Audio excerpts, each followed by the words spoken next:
This presentation walks you through achieving ISO 27001 certification, from project kickoff through to your certification audit. We cover all seven mandatory clauses: the 93 Annex A controls, risk assessment, the statement of applicability, every mandatory document, and the full audit journey. Whether you are a security professional, a business owner, or an IT manager, by the end you will have a clear and practical roadmap to certification. ISO 27001 is the internationally recognized standard for information security management systems. It provides a structured framework to protect three properties: confidentiality, information accessible only to those authorized; integrity, information that is accurate and protected from tampering; and availability, systems and data accessible when needed. This is the CIA triad. Every control in the standard, every policy you write, and every risk you assess ultimately protects one or more of these three properties. ISO 27001 has two parts.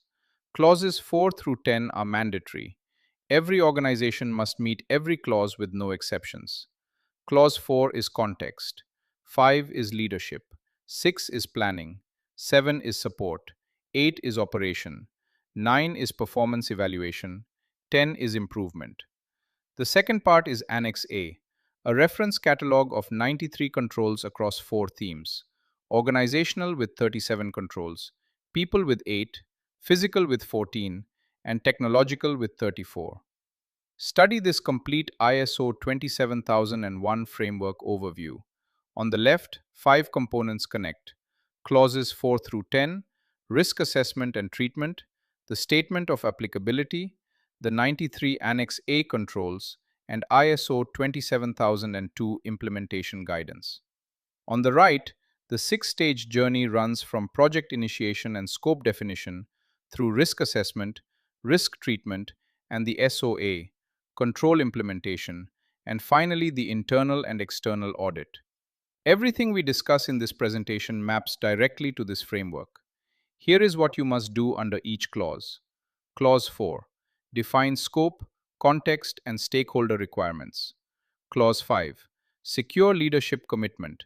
Write your security policy and assign roles. Clause 6. Conduct your risk assessment.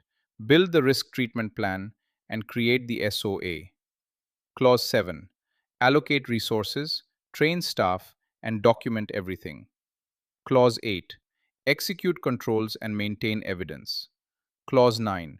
Measure, audit, and review. Clause 10. Fix nonconformities and drive continual improvement. Every project task maps to one of these seven clauses. Before opening the standard, create your project initiation document. It names your executive sponsor, appoints the project lead, establishes a steering committee, sets your timeline, and approves budget. Without this board level commitment, your ISMS will stall. Clause 4 then requires you to map internal and external issues using PESTLE analysis, identify interested parties and their requirements, and define your ISMS scope with precision. Vague scope statements are the most common Stage 1 audit finding. Be specific. Name every business unit, site, and system in scope. This visual shows the discovery questionnaire you complete before writing your scope or PID. Work through five areas: organizational context and strategic goals, interested parties and their requirements, your asset map and data flows, your current security posture and team capabilities, and your initial thinking on scope boundaries and risk ownership.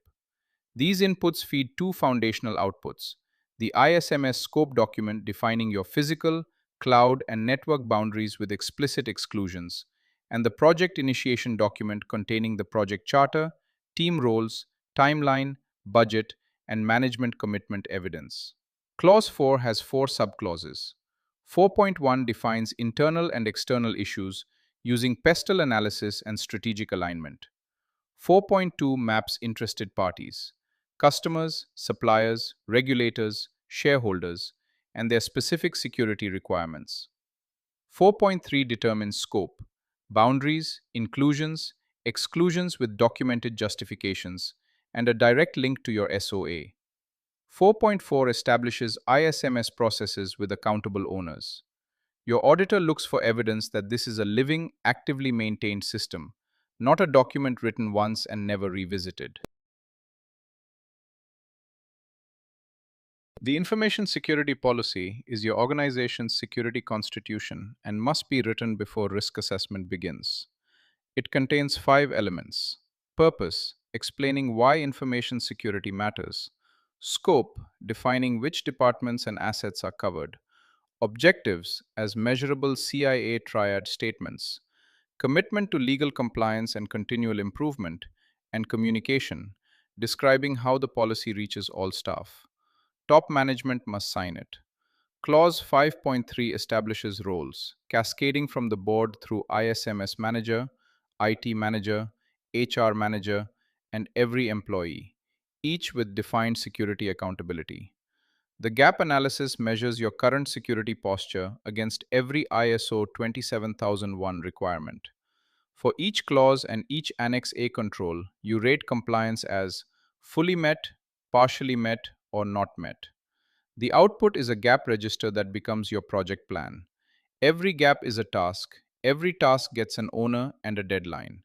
Common gaps include no formal risk process, no asset inventory, missing supplier agreements, and no internal audit program.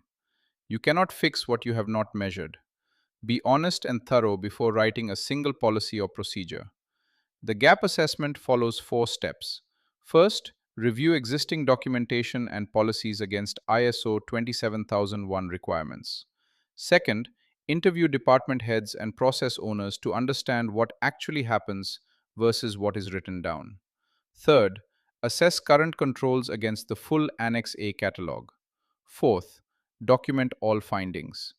The output is a structured gap analysis report with an executive summary of major gaps, your assessment methodology, a three-level compliance scale: fully compliant, partially compliant, or non compliant, and detailed subclause findings with prioritized recommendations. Address the highest risk gaps first. Risk assessment is the engine of ISO 27001. Build your information asset register first. Every in scope asset with its owner and classification. Then identify threats: human threats like hackers and insiders, environmental threats like fire and flooding, and technical threats like malware and hardware failure. Next, identify vulnerabilities those threats could exploit: unpatched software, weak passwords, missing multi factor authentication. Finally, calculate your risk score. Risk equals likelihood multiplied by impact, rated 1 to 5. Document every risk in your risk register with its owner, score, and treatment decision. The left panel shows the diagnostic phase: asset, threat, and vulnerability mapping, impact and likelihood scoring using a risk matrix, and residual risk calculation factoring in controls already in place. The right panel is your action plan. Step 4 applies one of four treatment options: treat, transfer, avoid, or accept. Step 5 maps control selections to Annex A themes and builds your risk treatment plan. Step 6 finalizes the statement of applicability. This is an iterative cycle. You reevaluate and rescore as controls are implemented, reducing residual risk toward your acceptable appetite. ISO 27001 does not prescribe a specific risk methodology. You choose what fits your organization. Qualitative analysis rates likelihood and impact 1 to 5, simple and easy to communicate. Quantitative analysis assigns financial values using annual loss expectancy, ideal for justifying budgets to boards and insurers. Scenario based analysis builds realistic attack narratives, mapping which controls break each step. Most organizations use qualitative as their primary approach, supported by scenario analysis for executive presentations and quantitative analysis for cyber insurance conversations. You can combine all three. This version emphasizes the iterative loop at the heart of the risk process. You score risks, calculate residual risk, then reevaluate based on planned controls, cycling until risk falls within your acceptable appetite. The right panel shows the four treatment options using treat, transfer, avoid, and accept. Control selections map to Annex A's four themes. a detailed risk treatment plan, and the statement of applicability as final auditable evidence. Every control selected must trace back to a specific risk in your risk register. That traceability is precisely what your auditor validates. For each risk, you choose one of four options: modify, implement Annex A controls to reduce likelihood or impact; accept, document that the risk sits within your appetite; transfer, shift it via cyber insurance or contract clauses; or avoid, stop the activity creating the risk entirely. The output is the statement of applicability, the most scrutinized document in your entire ISMS. It lists all 93 controls, states whether each is applicable, provides a written justification, and records implementation status. Every exclusion must have a documented rationale. Your auditor will challenge every single one. The SOA connects your risk assessment to your Annex A controls.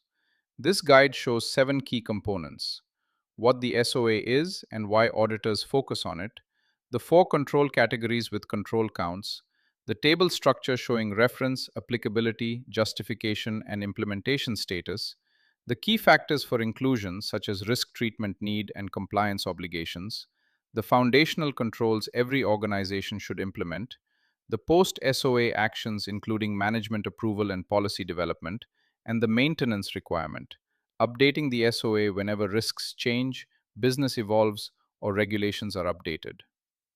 The 2022 update reduced Annex A from 114 controls in 14 domains to 93 controls in 4 themes, with 11 brand new controls added. Organizational controls cover governance, asset management, access rights, supplier and cloud security, incident management, and compliance.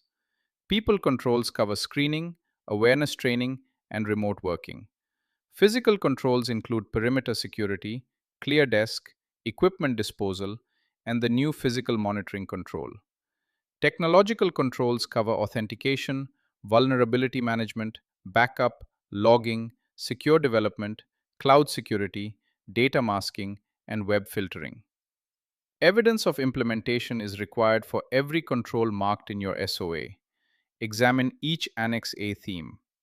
Organizational controls, 37, span governance and policy, asset management, access rights, supplier and cloud security, incident management, and compliance reviews. People controls, 8, cover pre employment screening, security awareness and training, remote working, and confidentiality agreements. Physical controls, 14, include perimeter entry, secure offices, physical monitoring, clear desk and screen policies, equipment security offsite, and secure disposal. Technological controls, 34, cover privileged access, authentication, vulnerability management, network and web filtering, secure development lifecycle, data masking, and logging and monitoring.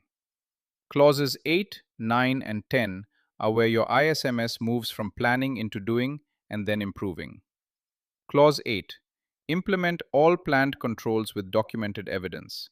If it is not evidenced, it is not implemented in an auditor's eyes. Rerun your risk assessment annually and after significant changes. Clause 9. Define and track security KPIs, run an independent internal audit annually, and hold a formal management review with dated minutes and decisions. Clause 10. Log every nonconformity, conduct root cause analysis, implement corrective actions, and verify their effectiveness. No nonconformity log is a major audit finding. The SOA sits at the center of this three-block cycle. Clause 8 on the left drives operational planning through SOPs and change management, risk assessment via the risk register, and risk treatment mapping to treat, transfer, avoid, and accept. Clause 9 on the right feeds performance evaluation, KPI monitoring, internal audit producing checklists and formal reports, and management review with structured inputs and documented decisions.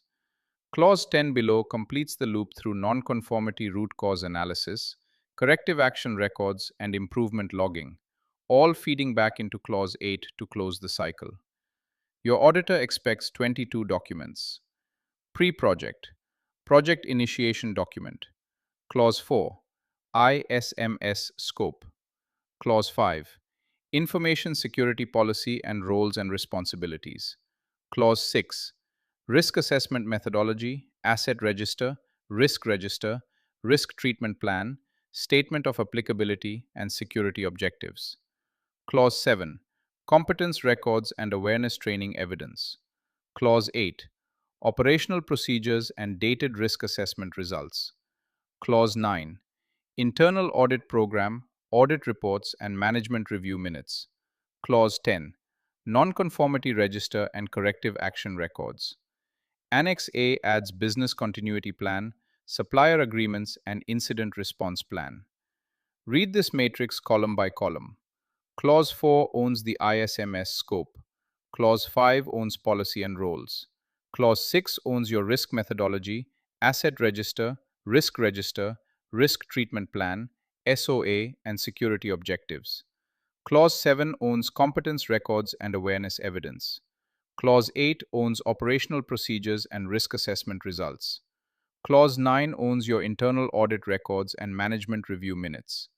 Clause 10 owns your nonconformity log and corrective actions. Annex A owns your business continuity plan, supplier agreements, and incident response plan. Retain every document for the full 3-year certification cycle. Certification follows 6 phases.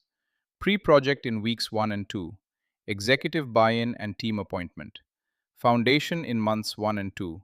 Scope definition, gap analysis, policies, and asset register. Risk and controls in months 2 to 4. Risk assessment, risk treatment plan, SOA, and control deployment. Operating the ISMS from months 4 to 8. Training, internal audit, management review, and evidence collection. Stage 1 audit. Documentation review where your scope and SOA are scrutinized. Stage 2 audit. On-site evidence review and staff interviews. Your certificate is valid for 3 years with annual surveillance audits. 8 issues cause most certification failures. Vague scope that does not match actual operations. Controls excluded from the SOA without documented justification. Risk assessments performed once and never updated. Controls claimed as implemented but with no supporting evidence. Internal auditors reviewing their own work. Independence is a requirement, not a suggestion. No nonconformity register recorded. A clean log looks suspicious, not professional.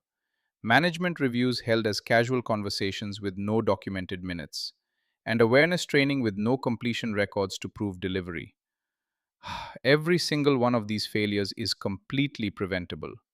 Use this checklist in the weeks before your Stage 2 audit. Core preparation. Verify all policies are documented, accessible, and version controlled, and confirm controls are fully implemented and evidenced in your SOA. Risk readiness. Your risk register must be complete with impact ratings, treatment plans validated, and residual risk acceptance documented in management meeting minutes. Training and monitoring. Confirm completion records exist, KPIs are actively tracked, and your nonconformity log is populated. Minor nonconformities require corrective action but do not prevent certification. Major nonconformities prevent certification until fully and verifiably resolved. 6 things determine whether you achieve certification. Executive commitment. Without board sign-off in your PID, everything stalls. A precise scope. Too broad is unachievable, too narrow lacks credibility. An honest risk assessment. Generic registers fail at stage 2. An evidence culture. If it is not documented and dated, it did not happen. Real internal audits. Independent, challenging, and formally recorded. And continual improvement. ISO 27001 is not a one-time project. Your ISMS must evolve and mature year on year. Thank you for watching and the very best of luck with your certification journey.